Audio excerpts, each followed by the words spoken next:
All right, good morning, cyber traders. Welcome back on the first day of the month. How's everybody doing this morning? Good to see you all. All right, good. Good to see you all. All right, excellent. So I'll tell you, this market is so damn volatile. We're getting some pops going up. We're getting pops going down. We had obviously, we're going to be talking about this war in Ukraine for a long time. What's going on in Russia? You got the president's going to be talking about tonight. And we'll see what he has to say about that, but it will affect the stock market, certain things that he does say. So there's certain stocks that are benefiting from, and there's certain stocks that are not. Now, I actually went out there yesterday. I did do a couple of swing trades. I have to admit, I've been in cash. I did go long, and one of the stocks I went long was coin, cryptocurrency. After I heard what happened with Putin said he's gonna, get away around with the, getting banned from his wiring and Swift. He's going to use crypto stocks, and it's amazing, and that's the reason what it's there for. That was the reason why crypto was actually invented in the first place. I don't know if you know this, but if you ever read the history of crypto, it was actually, built on the dark market. If it was drug dealing, just hiding money, whatever it is. I mean, it was basically, and just obviously took off from there. So terrible thing what to think about, but that's really what it is. And you're seeing crypto working at its best right now of how Putin could use it. And you know what? There's a lot of stocks out there that have been doing pretty well. In the morning watch list, you could see Coinbase, Mara, Riot. They all moved pretty well. Let me just show you what happened yesterday with the stock right here. With coin. So went a little too far. Okay, so I jumped in coin right around here, what time is this, 10 o'clock? Yeah, I jumped in a little late. I got in right around 178, right around here, once it broke this major resistance level. So looking pretty good. I got out of it. I sold it before I went on vacation last week. I got out at 204. It took a very big hit. And listen, if you can't trade the crypto, or you want to trade the stock, I mean, this is really the pioneer of the whole thing right here of Coinbase. And I know there's that ETF too that we trade too. So anyway, those stocks are obviously moving pretty well. There were other couple of big stocks that did pretty well too. We're going to look at them. First of all, we had the MULN. Is it? So that stock also, nice little runner up yesterday. You could see this stock also. What a nice push. Not a fast moving stock, but I mean, like, we saw the stock early this morning up until about 10 o'clock. I mean, really cheap stock, $1.20. Thing ran all the way to $2. My God, that thing was what a hell of a run. And you know what? You could have traded several thousand shares of that stock. Mike, yes, Mike in the cyber group room. Yeah, it's an alternative to cash, and that was the whole purpose of crypto. It's a way to get around it. That's why a lot of the banks hate crypto, because and the central banks hate it, because that's, now you're seeing it, crypto working at its best. All right, so but listen, we're traders. It's a catastrophe. And listen, we're only less than a weekend into this war, and it can get a lot worse. But let's hope for the best, but prepare for the worst. And you know what? Your money is the most important thing that you have for you. And like they said, how to hurt Putin, you have to hit him in the pocket. Maybe drill. Hopefully we hear that from the president today, kind of, because we're still buying oil from them and whatever, but he's got this thing he's holding over our hat. If that would cause it, oil might go below $100. I know that me and Tom did the event yesterday. We talked about oil, and he's projecting a 120. Listen, I think it could probably hit 200. I mean, if we don't drill within the next, if this goes on in about another 6 months to a year, and listen, what you see what happens in oil is exactly what happens some of the stocks that we trade. You see some of the stocks we trade up 200, 300, 500%. Did you not remember what happened when President Trump was in office and oil went negative? Remember that day? I'm like, wait a minute. They're paying you to take oil? That was the funniest and craziest thing. Happened in one day. It was the first time in history that there was just so much out there, abundance of it, which I thought I never seen that in my life.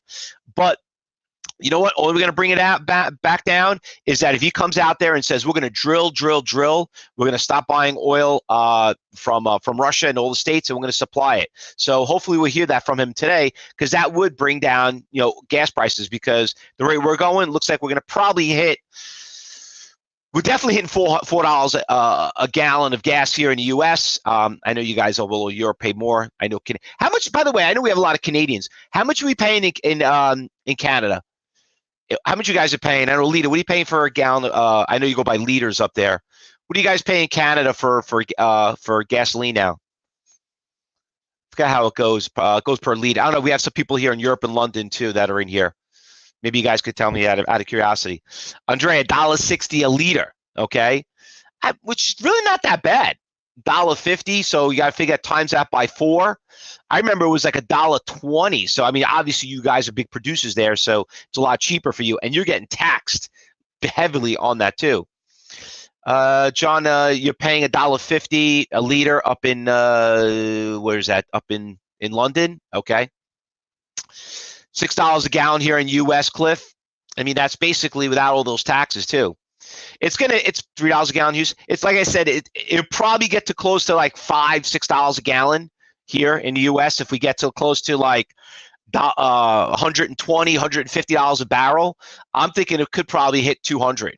If we don't start drilling, it's going to probably hit 200. Okay, because if they just stop, if they really stop and say we're not buying any oil from Russia, and because he's making over $500 million a day, I think it is.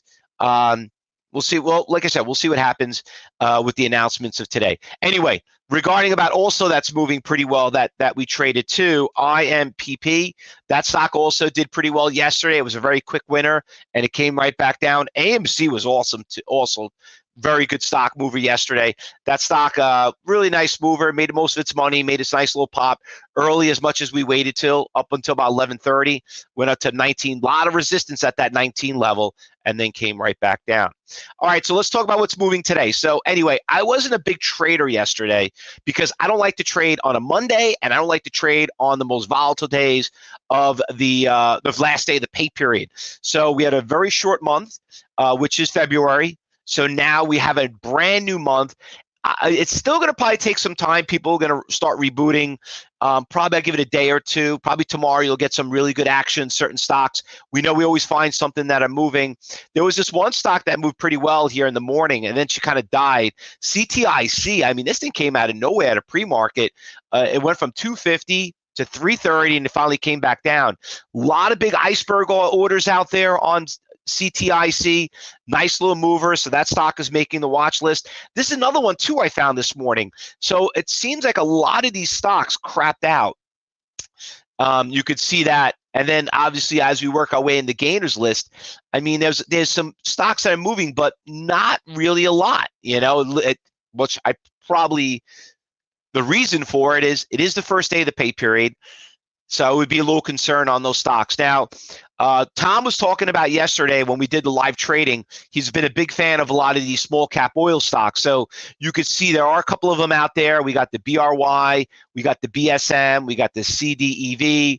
A lot of these stocks are out there. Are making these energy stocks are doing pretty well too. So we're going to keep an eye on the oil stocks. DDD's worth watching, Brian. Yeah, that's the biggest percentage gainer right now on the New York Stock Exchange. I mean, we'll watch it. It doesn't look like it didn't do too much up until about 8:30. Target did pretty well. I know they came out with some blowout earnings. I mean, like, look at that big slingshot right there from $1.90 all the way up. It's got resistance right around like 235 or so on. But yeah, you can see a hit there in pre-market. But we know we're not going to be trading Target. We got better things to trade than a $200 stock. But keep an eye on a lot of these certain ETFs. Obviously, the market is obviously kind of flat all of a sudden. I know Grant Brockway's happy with his his gold. Gold finally started to make a big move. Where are we at? We're at 1,920. I mean, I've been holding gold for almost 6 years, for crying out loud. Hopefully we'll break 2,000. So I heard that's obviously going to be moving pretty well with it. Other than that, I don't really see that much going on out there, so be very, very careful. All right? Skip some oil stocks. There you go. Got a couple of oil stocks right there. We're going to keep an eye on them. Listen, we know, like I say all the time, what's happening, it's a catastrophe. It's disgusting. It's terrible. But you know what? This is your finances. This is your job. So you're going to have to just, like I said, if you don't do it, someone else is going to do it. All right. And if you don't watch out what you're doing, someone's going to go out there and take it away from you. Is that what you want? You want someone to take the money away from you they work so damn hard for? Don't let that happen. That's why you got to be in the cyber group room. We got to trade together, and you got to, hope for the best, but you got to prepare for the worst. So that's why we're all in this business and we're trading. All right. So like I said, we'll see what's going on, and me and Tom will be back tomorrow for our second part of that Jumpstart course that we had, and then don't forget Thursday and Friday we have phase 3, and then last but not least for everyone here, we have closing bell today. Okay, and closing bell. Who are we going to have on closing bell? An old friend of mine, Rob Booker. I don't know if anybody know Rob Booker is. He's been around almost as long as I have. Very great presenter, great trader. So tonight he's going to be on with us right after the market at 4 o'clock. So once we trade the afternoon, make sure you register for it. We're going to post a link up there, so make sure you click on that link and go from there. All right, everybody. So yep, believe me, he's a great trader, and he's just very talented at what he does. I just love how he explains things. So we got a lot in common. So if you like how I do things, he does it pretty much the same way. So we'll see you back then. So let's get ready for the market to open up in less than 15 minutes, and then we'll go from there. Just one last question. Does that look like a good trade? I just want to see. One trader on YouTube, Ashton, was asking about this CLSK trade. Not really. I mean, it's up a little bit right now, but I probably would wait until it opens up. Ashton, I'm not really, it's got good volume. It's a 5%. It's testing some big support levels back in September and August. I would probably wait until then. All right, guys. Good luck today. Happy trading. Be safe, and we'll see when your market opens up. In the meantime, we'll also see you on closing bell with Rob Booker. All right. Happy trading, everybody.